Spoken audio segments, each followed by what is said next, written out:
सबसे पहले आप सभी लोगों को गुड मॉर्निंग। चलिए आज हम अलजेब्रा के बारे में सीखेंगे। अलजेब्रा होता क्या है, अलजेब्रा को कैसे सॉल्व करते हैं और इसे कम समय में कैसे सॉल्व करेंगे। तो चलिए स्टार्ट करते हैं। अलजेब्रा, सबसे पहले हम इसकी डिफिनीशन देखते हैं। Algebra, the branch of mathematics which involve uses of letter along with number is called algebra. ठीक है, ब्रांच ऑफ मैथमेटिक्स एक मैथमेटिक्स का ब्रांच है। मैथमेटिक्स का ब्रांच का मतलब है कि मैथ्स बहुत बड़ा है। ठीक है, समझिए मैथ्स एक पेड़ है और उसके जितनी भी ब्रांचेस हैं, शाखाएं हैं, उसी हिसाब से ये अलजेब्रा है। ठीक है, उसी के जैसे हमारा डाटा हैंडलिंग है, ओके, और मेंसुरेशन है। ये सब क्या है, हमारे मैथ्स के ब्रांच हैं। अब देखिए उसके आगे क्या लिखा है, which involve uses of letter along with number, जो लेटर के साथ और नंबर के साथ इन्वॉल्व होकर क्या बनता है, अलजेब्रा बनता है। अब लेटर क्या होता है, आप लोग सभी लोग जानते होंगे, अल्फ़ाबेट ए से लेके जेड तक। उसके बाद नंबर तो सभी लोगों को पता होगा, 1 से 0 से 1 से स्टार्ट होकर कहाँ तक जाता है, इनफाइनाइट तक। ठीक है, तो ये सब इन दोनों को मिक्स करके क्या बनता है, हमारा अलजेब्रा बनता है। ठीक है, जैसे एग्जाम्पल में देख लीजिए, हमने लिया है 6 और क्या लिया है, अल्फ़ाबेट का x, दोनों को मिक्स किया, क्या बन गए हैं, 6x। अब यहाँ देखिए क्या लिया हमने, 4x प्लस का सिंबल लगाया है और 2y। यहाँ पर देखिए नंबर और अल्फ़ाबेट दोनों को हमने जोड़ा हुआ है। फिर उसके बाद बीच में प्लस का सिंबल है, फिर उसके बाद 2, फिर y। इन दोनों को एक साथ जोड़कर हम इसे अलजेब्रा के रूप में प्रदर्शित करते हैं। चलिए आइए इसको हम स्टेप बाय स्टेप समझते हैं।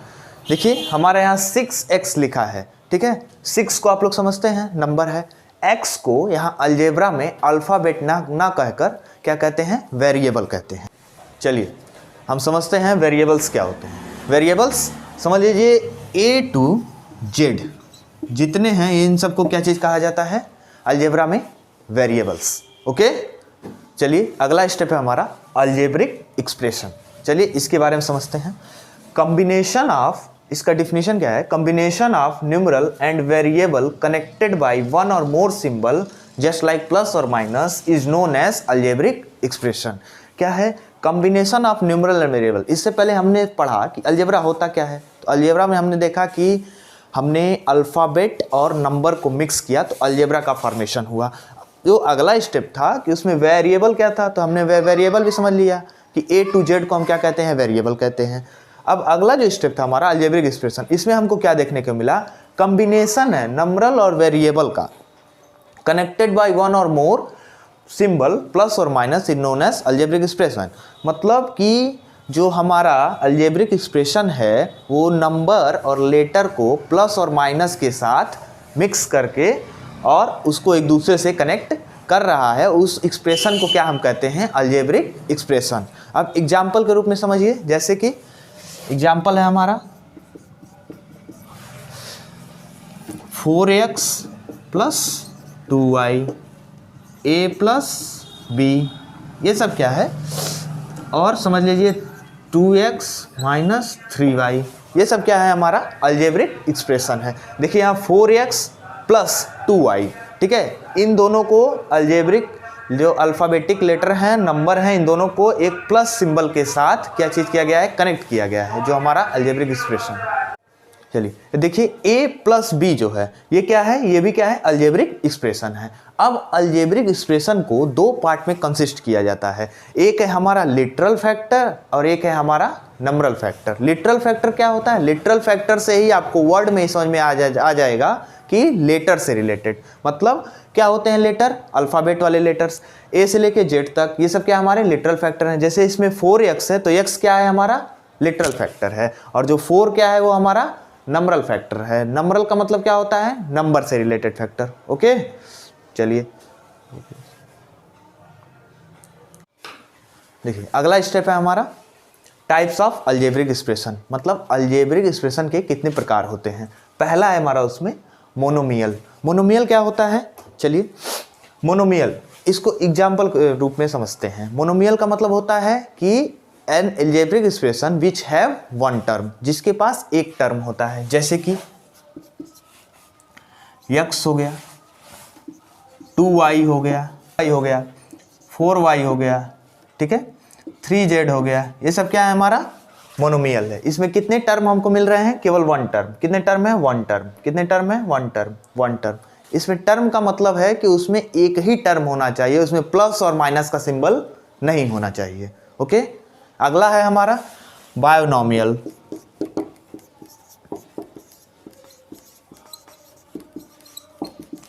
बायोनॉमियल में क्या होता है? देखिए, बायोनॉमियल का मतलब है, मोनो मतलब होता है एक और बायो मतलब होता है दो, जिसमें कितने टर्म होने चाहिए? दो टर्म होने चाहिए। जैसे कि x ले लीजिए, z ले लीजिए, 4x प्लस 3 ले लीजिए, 3y माइनस z ले लीजिए। ये सब क्या है? हमारे बायोनॉमियल हैं। बायोनॉमियल का मतलब क्या होता है? जिसमें कितने टर्म होने चाहिए? दो टर्म होने चाहिए। कितने टर्म है? 1 2 1 2 1 2, ठीक है। और इसमें जो हमारा सब इनको सब्ट्रैक्ट करता है, ठीक है, ये क्या होता है?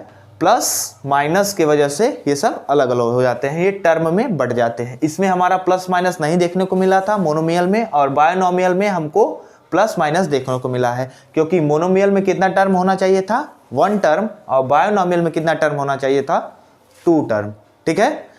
समझ में आ रहा है? अब आगे बढ़ते हैं। तीसरा है हमारा ट्राइनॉमियल। इसमें क्या मिला है हमारे? ट्राई, मोनो में एक, बायो में दो, ट्राई में तीन, ठीक है। इसमें कितने टर्म होने चाहिए? 3 टर्म होने चाहिए। जैसे ही हमारा एग्जाम्पल है 3x plus 4y minus z, 2x minus 3y plus 8a। ये सब क्या है हमारे? कितने टर्म है इसमें? 1 2 3 1 2 3। कितने टर्म हो रहे हैं? 3 टर्म, 1 2 3 1 2 3। चलिए अगला है, देखिए ट्राइनॉमियल हो गया। मोनोमियल में कितने थे टर्म? 1, बायो में 2, ट्राई में 3। अब आता है 4 वाला, वो होता है पॉलिनॉमियल। क्या होता है? पॉली। पॉली मतलब होता है बहुत सारे, ठीक है, बहुत सारे टर्म इसमें हो सकते हैं। एक टर्म भी हो सकता है, 2 टर्म भी, 3 टर्म, 4 टर्म, 5 टर्म, उससे ज़्यादा भी, ठीक है। जैसे कि 3 है, ओके, 2x प्लस y है, y plus z plus 3x है, okay, 3x plus 2y plus 5a minus 2z। ये सब क्या है? हमारे पॉलिनॉमियल है। इसमें बहुत सारे टर्म हो सकते हैं, एक टर्म भी हो सकता है, उससे अधिक टर्म भी हो सकते हैं, ठीक है। लॉक कीजिए। अगला स्टेप है लाइक टर्म और अनलाइक टर्म। लाइक क्या होता है? लाइक मतलब जैसे कि आप लोग कुछ फ्रूट्स या ऐसे रंग आप जो लाइक करते हैं, पसंद करते हैं, ठीक है, और अनलाइक जिसे आप पसंद नहीं करते हैं। तो उसी अलजेब्रिक टर्म में, एक्सप्रेशन में ये आते हैं लाइक टर्म्स और अनलाइक टर्म्स। लाइक टर्म्स क्या होता है? बहुत सिंपल है, जिसमें का लिटरल फैक्टर, लिटरल फैक्टर का मतलब है जैसे कि अगर हमने एक्सप्रेशन लिख दिया 4x माइनस 3x, इसमें लिटरल फैक्टर क्या है? x और x दोनों क्या है? सेम है। तो इन सबको क्या हम कहते हैं? कौन सा टर्म है ये? लाइक टर्म है। इसी तरह 3y माइनस 5y, ये सब क्या है? जो यहाँ पर y जो लिटरल फैक्टर वाले टर्म है वो क्या है? सेम है। इन्हें हम क्या कहते हैं? Like term, okay. और सेकेंड वाला है हमारा अनलाइक टर्म। इसमें क्या होंगे कि एक जैसे नहीं होंगे। यहाँ लाइक मतलब एक जैसे थे और यहाँ अनलाइक मतलब एक जैसे नहीं होंगे। जैसे कि हम ले लें अगर 5x minus 2z, 3y minus 2y 2z, okay. तो इसमें देखिए आप कि जो हमारे टर्म है, जो मतलब जो हमारे लिटरल फैक्टर हैं x और z, इसमें क्या क्या है? सेम नहीं है, एक जैसे नहीं है। इससे पहले हमने देखा था लाइक टर्म में क्या थे? दोनों सेम थे, और इसमें क्या था? दोनों अलग अलग हैं, ओके। समझ में आ गया सभी को क्या होते हैं like term, unlike term, okay. चलिए नेक्स्ट टॉपिक पर बढ़ते हैं। आई होप आप समझ गए होंगे इसको। चलिए अगले टॉपिक पर बढ़ते हैं। देखिए अब अगला स्टेप है power of literal. Literal means कोई भी लेटर ले लीजिए, जैसे कि x, उसके ऊपर कोई भी पावर है। मान चलिए कोई भी लेटर है, लिटरल है, कोई भी लेटर है, उसके ऊपर 1 का पावर हमेशा रहता है, ठीक है। जैसे x लिखा है, इसके ऊपर 1 का पावर हमेशा है, ठीक है। अगर इसके ऊपर 0 का पावर आ गया तो इसका वैल्यू क्या हो जाता है? 1 हो जाता है। अगर x के ऊपर 1 का पावर आता है, इसको पावर भी कहते हैं और एक्सपोनेंट भी कहते हैं, ठीक है। अगर 1 का पावर आता है तो इसे x लिखते हैं, ठीक है। और x के ऊपर अगर 2 का पावर आता है तो इसे हम क्या क्या लिखते हैं, x मल्टीप्लाई x, ओके। तो ये इसी तरह पावर, जितना पावर हम इंक्रीज करेंगे उतना उसमें मल्टीप्लाई होता है, ठीक है। तो ये हमारा पावर ऑफ लिटरल कहलाता है। देखिए हम यहाँ x को क्या कहते हैं, x को हम कहते हैं क्या है हमारा, ये बेस है, और ये क्या है हमारा, पावर या एक्सपोनेंट है। ये हमारा बेस, ये पावर या एक्सपोनेंट, इसे पावर भी कहते हैं और उसका एक्सपोनेंट भी कहते हैं। इसको बेस कहते हैं या पावर या एक्सपोनेंट कहते हैं, ओके। चलिए ये आपके एक्सरसाइज में क्वेश्चन दिया होगा कि rearrange the term of the following expression in ascending order. आप सभी लोग जानते हैं असेंडिंग ऑर्डर क्या होता है और डिसेंडिंग ऑर्डर क्या होता है, सभी लोग क्लियर है ना, असेंडिंग ऑर्डर डिसेंडिंग ऑर्डर। चलिए ये आपका क्वेश्चन दिया हुआ है कि इसको आपको असेंडिंग ऑर्डर में करना है। तो सबसे पहले हम लिख देते हैं असेंडिंग ऑर्डर, असेंडिंग समझ लीजिए। देखिए असेंडिंग ऑर्डर का मतलब होता है कि जो सबसे छोटा होता है उसको सबसे पहले हम लिखेंगे। तो सबसे छोटा इसमें से कौन है जिसके ऊपर कितने का पावर है, 2। तो सबसे पहले इसे हम लिख देते हैं x का पावर 2। उसके बाद कौन है, x का पावर 3। फिर उसके बाद कौन सा है, x के पावर 5। फिर उसके बाद कौन सा है, x का पावर 10। फिर उसके बाद कौन सा है, x का पावर 11, ठीक है। तो ये हमारा असेंडिंग ऑर्डर में हमने इसको एक्सप्रेस कर दिया। असेंडिंग ऑर्डर का मतलब है कि जो सबसे छोटा होता है वो सबसे पहले लिखेंगे, फिर उससे बड़ा, फिर उससे बड़ा, फिर उससे बड़ा, फिर लास्ट में सबसे बड़ा।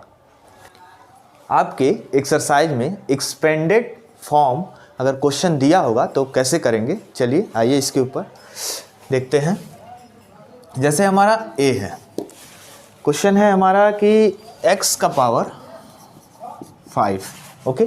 इसको हमको एक्सपेंड करना है। एक्सपेंड का मतलब होता है क्या, इसे फैलाना। जैसे x का कितना पावर दिया है 5, तो x कितनी बार लिख देंगे, 5 बार, x x x x x, और इन सब के बीच में किसका साइन लगा देंगे, मल्टीप्लाई का, ठीक है। तो ये हमारा क्या हो गया, एक्सपेंडेड फॉर्म हो गया। इसी तरह एक और क्वेश्चन एग्जांपल देखिए, अगर दिया हो कि 4x का पावर 3, अगर इस तरह दिया होगा तो इसे कैसे एक्सपेंड करेंगे।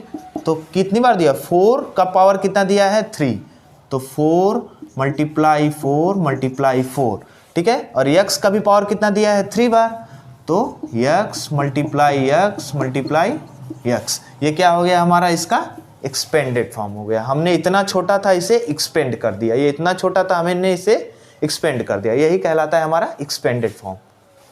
आपके एक्सरसाइज में एक्सपोनेंशियल फॉर्म का क्वेश्चन दिया होगा, उसे कैसे सॉल्व करेंगे आइए देखते हैं। इससे पहले हमने देखा था एक्सपेंडेड फॉर्म। एक्सपेंडेड फॉर्म क्या था कि अगर कोई नंबर, अगर कोई लिटरल फैक्टर आपका पावर के फॉर्म में था तो हमने उसे एक्सपेंड कर दिया। अगर हमको फिर से इसको वापस इसमें लाना है तो उसी फॉर्म को क्या हम कहते हैं, एक्सपोनेंशियल फॉर्म। जैसे समझ लीजिए ये है हमारा, अगर हम ले लें z multiply z multiply x multiply z, अगर इस टाइप का क्वेश्चन है, ठीक है। तो अगर हमको इसको एक्सपोनेंट के फॉर्म में देना है या पावर के फॉर्म में देना है तो कैसे करेंगे। यहाँ z आपको दिख रहा है, कितने z दिख रहे हैं, z आपको कितने दिख रहे हैं, 1 2 3, तो z के ऊपर हम कितना पावर दे देंगे 3।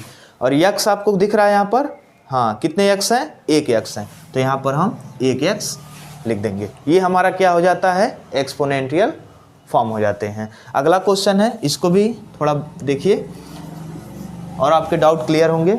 अगला क्वेश्चन है देखिए, जैसे हमारा है a b multiply a b multiply a b, okay. अगर हमको इसको एक्सपोनेंट के फॉर्म में देना है तो हम चाहे तो इसको ए आपको इस तरह भी दे सकते हैं। ए का पावर कितने हैं, 1 2 3। बी कितने हैं, बी आपको दिख रहा है, बी के ऊपर कितने पावर है, 1 2, बी टोटल कितने हैं 1 2 3, तो बी के ऊपर कितना पावर आ जाएगा 3 का, ठीक है। तो ये हमारा क्या हो गया, एक्सपोनेंशियल फॉर्म हो गए, ठीक है। इसको एक और रूप में आप लिख सकते हैं क्योंकि इन दोनों का पावर क्या है, कॉमन है, सेम है, तो हम इस तरह भी लिख सकते हैं ए बी और ब्रैकेट लगाकर इसका पावर कॉमन कर सकते हैं। क्या चीज़ कर सकते हैं? पावर कॉमन कर सकते हैं। इस फॉर्म में भी लिख सकते हैं। ये भी हमारा कौन सा फॉर्म कहलाएगा? एक्सपोनेंशियल फॉर्म कहलाएगा। ओके, चलिए, और जो भी अगर क्वेश्चन में कोई भी डाउट है आपको आपकी एक्सरसाइज में, तो आप कमेंट बॉक्स में लिखकर भेज दीजिएगा। अगले वीडियो में मैं इसे समझाने का प्रयास करूँगा। आपके एक्सरसाइज में इस तरह के क्वेश्चन भी दिए होंगे। Convert the following into algebraic expression. ठीक है, कि आपको इसको अलजेब्रिक एक्सप्रेशन में कन्वर्ट करना है। जैसे कि आपका क्वेश्चन होगा the sum of b and 7 को आपको अलजेब्रिक एक्सप्रेशन में दिखाना है। जैसे कि सम मतलब क्या होता है? जोड़ना। ठीक है, तो the sum of b and 7, b and का मतलब क्या है यहाँ? सम 7। ये क्या हो जाएगा आपका? Algebraic expression. यही आपका क्या हो जाएगा? Algebraic expression. The sum of b and 7 just like this. Okay, उसी तरह देखिए, अगर दे दिया आपका कि b मल्टीप्लाई 7 कह दिया, अगर b मल्टीप्लाई 7 तो क्या कर देंगे? 7 मल्टीप्लाई b, इस तरह। तो इसको लिख देंगे 7b, ये हो जाएगा अलजेब्रिक एक्सप्रेशन। फिर कह दिया कि 7 डिवाइडेड b, अगर लिख दे रहा है पूरा जैसे वाक्य, इसे सेंटेंस में लिखेगा कि द 7 डिवाइडेड b। ओके, तो इसको क्या कर देंगे? 7 डिवाइडेड b, इस तरह, इस फॉर्म में कर लिख देंगे। ओके, तो इसी रूप में आपका दिया हुआ है। जैसे यहाँ दिया होता है the sum of b and 7, तो हमने इसको अलजेब्रिक एक्सप्रेशन यहाँ लिख दिया। फिर अगर लिख देगा the 7 is multiplied into b, तो हम इसको 7 मल्टीप्लाई b करके इक्वल टू 7b लिख सकते हैं। और ये लिखा होगा 7 डिवाइडेड b, तो इसको हम क्या लिख सकते हैं? 7 डिवाइडेड b। ओके, वीडियो थोड़ा लंबा हो जा रहा है, इस वजह से ये पार्ट हम यहीं पर, इस वीडियो का जो पार्ट है यहीं पर ख़त्म करते हैं। जो अगला बचा हुआ है वो हम पार्ट 2 में कंटिन्यू करेंगे।